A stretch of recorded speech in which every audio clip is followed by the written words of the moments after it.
I'm 400 pounds. How many 95-year-old 400-pound men have you ever seen in your life? It just doesn't happen. So you look at it like you got a chance to be a bright shooting star. You're going to explode. You're going to be as bright as you possibly can, but it's going to fizzle out. And that's the choice you make. Because injury is going to stop your career, not old age. Yeah. It's really rare for someone to retire from age. Right. Very in rare. Strongman, they Yeah. just get injured and they Most can't. people are forced to retire. Early. Yep. Before 35. Yep. Which is rare because you see 40-year-old guys like Daniel Cormier in the UFC. So Yep. you guys really are taking your life in your own hands. I mean, you talk about that Atlas stone collapsing on that guy. I mean, Yep. what you guys do is dangerous. Most definitely. Yeah. Every show, and the thing is I don't know what it is before I do events, I try and visualize success. I do that over and over and over. And then I always get it stuck in my head. I'll see myself being crushed. I'll see it. I'll go out there and we did a car walk in Manchester last night, the night before last. As I'm walking out to pick up this car, I see myself slipping. My Achilles is sore, so I see myself slipping, my Achilles tearing, and the car crushing me. And I see that in my head as I'm walking out and I'm looking at 10,000 people cheering and screaming my name. And all I can see is me being mopped up off the floor in front of 10,000 people.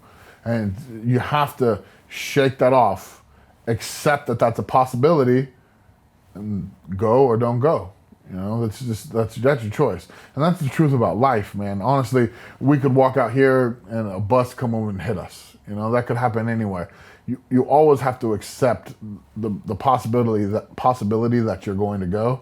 It's just it's so in your face in Strongman. It's there, and I don't know about anybody else, but I feel it every time I do anything. How do you go do that lift then? You just concentrate, You stay just focused, go, man. You just go and find ways to manage the pain. Well, I have a partial tear in my Achilles, and I have a torn brachioradialis right now.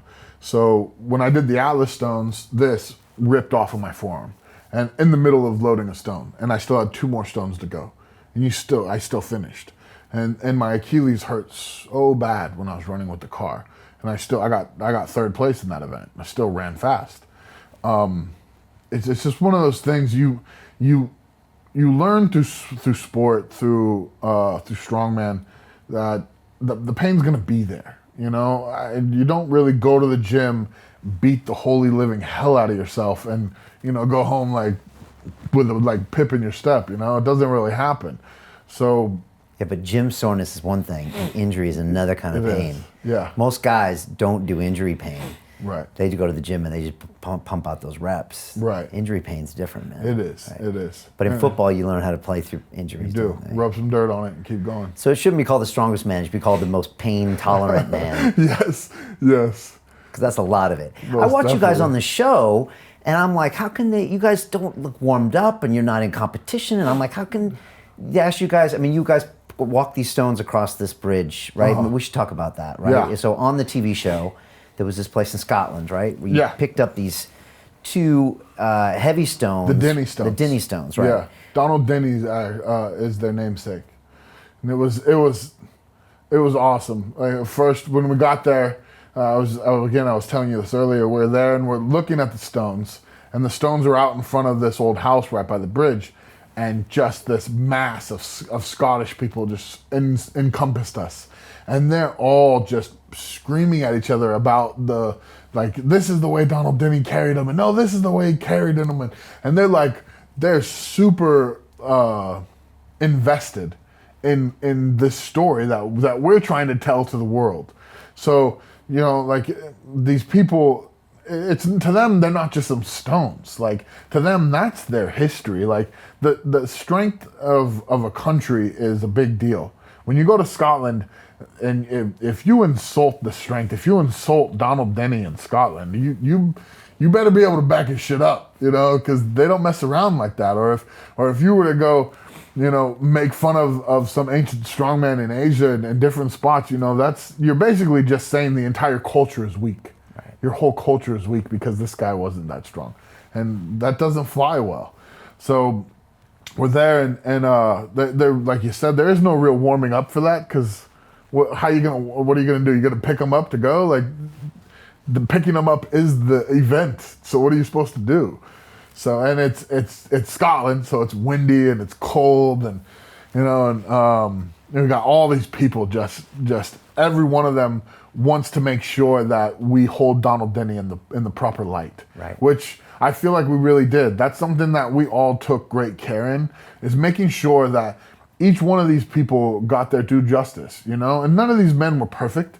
Thomas Topham, we didn't say this on the show, but Thomas Topham died while trying to murder his wife. He was stabbing his wife that he caught with her new lover and ended up accidentally stabbing himself. How the fuck you do that? I don't know. Guess when you're really mad. Exactly, yeah. You're like, whoops, this one was meant for you, Like, I don't understand how that happened. It blows my mind, but if you read his biography, that's how he passed away. So it's not like this guy was like a perfect character. And I'm not trying to hold him in this light like he's not Jesus Christ, some golden boy that I'm saying you should all be like.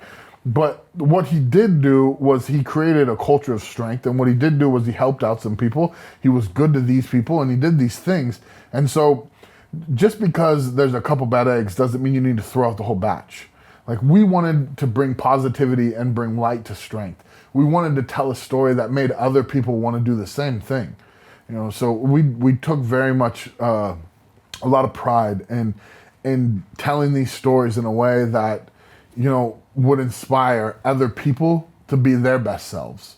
That's what the goal of it was. We want you to have fun. We want you to be entertained.